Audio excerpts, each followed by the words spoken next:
తెలిసింది సార్.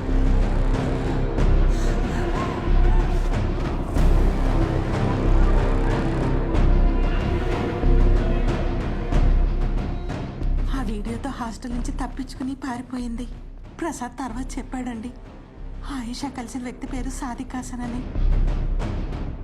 టపాచా బుత్రాలో పెద్ద rowdy sheeter. పేదలకి అనాథలకి సాయంగా ఉంటాడని పేరున్న వ్యక్తి అంట సార్. కొంతమంది పెద్ద పెద్ద పొలిటీషియన్స్కి పోలీస్ ఆఫీసర్లకి అతనంటే గిట్టదంట సార్. ఆ వీడియోతో అతని దగ్గరికి వెళ్ళిందండి ఆయేషా. సాదిక్ ఆయేషాకి రక్షణ ఇచ్చి సాయం చేస్తానని మాటిచ్చాడంట సార్. కానీ జరిగింది వేరే.